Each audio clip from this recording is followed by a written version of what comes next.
from Pitt. Hey, I'm here. Hey, good morning, Jeff. Good to see you. You too. If you have a question for Jeff, go ahead, use the raise hand tool. If you need access to record, just send me a note in the chat window. First question will come from Jerry DePaula. Go ahead, Jerry. Good morning, Jeff. I was just wondering about Blake Hinson. What was your first impressions of him when you first started recruiting him, and how and when did he first come on your radar? You know, when I took the job, he was someone mentioned to me, a buddy of mine that's in the profession, that he was available out of Sunrise Christian and trying to get film. I spoke to the coach. I talked to Blake a couple of times, but obviously that didn't work out. Last season at Christmas, he came up again as a potential joining our team right there in midseason. But it's something that we didn't move on then either. After the season was over with, you know, as we did a deep dive into everything, he's someone that was still on the radar, that after watching his film at Ole Miss, after talking to some people, you know, we wanted to bring him in for a visit, had a chance to spend 48 hours with he and his family, and he committed on the visit. My impressions of him from Ole Miss was a guy that could score, that had great energy, seemed to have great spirit, wasn't afraid of physicality. We liked that he showed that he could be a good player at a high major level. He was a part of a team at Ole Miss that went to the NCAA tournament. So those are my first impressions of him as a player. What about his personality? Is that something a little bit different than some of your other players? Well, we knew that he had a passion for playing, you know, a passion for competing. Was really grateful for an opportunity that, you know, somewhere wanted them. And it just seemed to have a big personality. Thank you. We'll go next to Jeff Borzello. Go ahead, Jeff. Hey, Jeff. Obviously you had a ton of success in the portal last spring, and I was just wondering whether you went into it with a specific strategy. And also, I kind of want to get your perspective on the benefits of going into a season knowing you're going to be relying on, you know, your newcomer is going to be 3 transfers as opposed to 3 freshmen, which you obviously have experience with from your time at Duke. Yeah, we did have a strategy. We had certain things that we were looking for, you know, in guys. Not just their talent or skill set, but them as people. I think it helped with the 3 guys that we got, that we had a lot of information, accurate information on them. You know, with Nelly, obviously him being from here, we were able to get real information from Matt Langle at Colgate. But we also knew a lot of people around here that knew him, his high school coach, just a lot of people.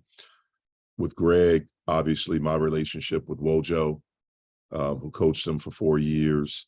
And then a guy on our staff here was on the staff at Marquette, Jake Pursuti, so we knew that. We knew a lot of people connected with Blake and his family. And so we were able to get accurate information on them as people, how they work, their character, and things like that. And so we were very fortunate, you know, with those guys. But I also think the other big part for us is the JUCO kid, Federico, that we got, and then the 2 high school kids. I just think it's a great mix. I think they all fit. Obviously, when you have guys that have experience, especially in the backcourt,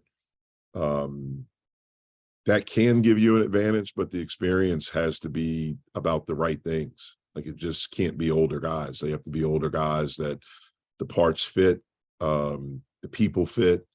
At the end of the day, this is a people business, you know, and you got to get good guys that are going to be able to understand their role, accept their role, and hopefully star in their role. And we've had guys that have done that, not just the new guys, but a guy like Nike Sabande, who I look at as a starter, you know, has embraced his role, accepted it, and he starred in it. And I think all of those things have helped us have the season that we're currently having. We'll go next to Noah Hiles. Go ahead, Noah. Hey, Jeff, just wanted to check in on a couple of guys we haven't heard about in a while. Is Dior still practicing with the team? And is William Jeffress, do you have a health update for him? Dior's practicing. Will is cleared to do everything except for contact. And is John practicing with the team at all? No. Okay, thank you. Michelle Kaufman, go ahead. Hey, Jeff, thanks for your time. Dialing in from the Miami Herald. So you know what I'm going to ask about. If you could just talk about the Hurricanes season this year. They're coming off kind of an epic collapse against FSU in the second half. But I'm just wondering, why do you think they've been so successful this year? And what are you expecting on Saturday in this big season finale? Well, I think they're an outstanding team. Obviously, they're well coached. They have older, experienced guys and guards with Pack and Wong. And then the experienced front court with Jordan Miller and with Omer. I think, Popular has made a big jump this year. They're long, they're really athletic, they're fast. They're really good offensively. They're just a really, really good basketball team. And I'm not surprised at their success. As far as Saturday, I haven't thought about it. I haven't watched their game. I haven't watched them since we played them. I'm focused on Notre Dame, and after that, we'll start thinking about Miami, but we know that it'll be a tough game. Thank you. Go next to Stephen Thompson. Go ahead, Stephen. Hi, Jeff. You've talked a lot about how your team has been able to respond to adversity, but how have they responded to success? And what's the key to making sure that the emotional high of this past weekend doesn't lead to kind of a letdown this week? Yeah, I think we've responded. The thing we've tried to do after each game is reset and let that be in the past and focus on what's ahead of us. What's the next step? And, we kind of have a thing, if we have a day off, then you have after the game, the day off, we'll get back today, we'll have feedback, and then we move on. And our focus immediately goes to Notre Dame and what we have to do in our preparation. And we need to have good practices. And really be focused on, what will be an emotional game on Wednesday. Thank you. JB Ricks, go ahead. Hey, Coach, good to see you again. Appreciate you taking out the time. I just wanted to hit you with the question, in regarding the success of your team this year. What point of the year, or maybe it was before the season, did you believe that you had a roster and that you had everything in place to be at the final week of the regular season and be in first place and be contending for an ACC championship? When did it hit you that this team could reach this potential? Well, I don't know if I ever thought about that. I thought we would be good. I thought we had a chance to be good when we all got together. And it wasn't until the end of August when school started, when we had everyone together.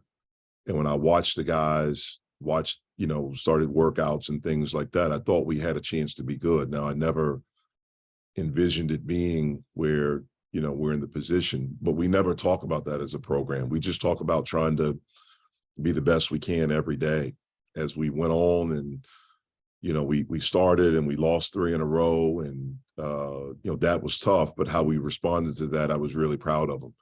When we went to Northwestern and went to NC State in consecutive games and we won, not just that we won, but we played well. I thought then that, hey, we have a chance to, I think we're starting to finally get it.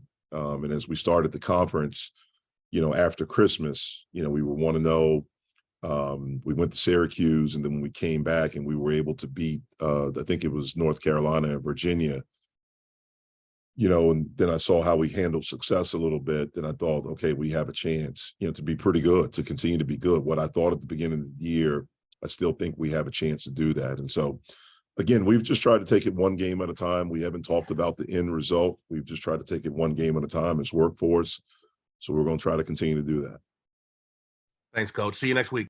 All right. Final question will come from Royal Howell. Go ahead, Royal. Good morning, Coach. Hope you're doing well.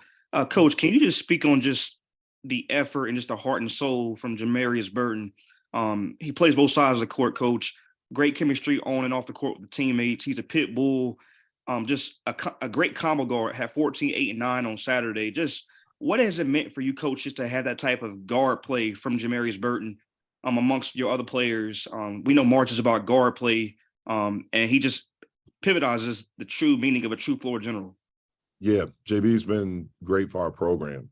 not just this year, last year. He's a pro in how he approaches it. You know, how he takes care of his body, how he works on his game. He's really competitive. He's serious about trying to be good. He's grown as a leader. Obviously, he's talented. He has pieces around him that fit this year, which I think has helped him be even better. He's able to have impact even at times when he's not scoring. You know, he had a game this year where we played at Louisville where he had double-figure assists. He didn't score that much, but he impacted the game by passing, by defending, and by leadership. And I think that's where his game has grown, where he understands the impact he can have on a game without just scoring. He's mature. He's very serious about his game, and he's had an outstanding year. Thanks, Coach. You're welcome. Jeff, thank you for the time. Appreciate it All right, as man. always. All right, take care. See you.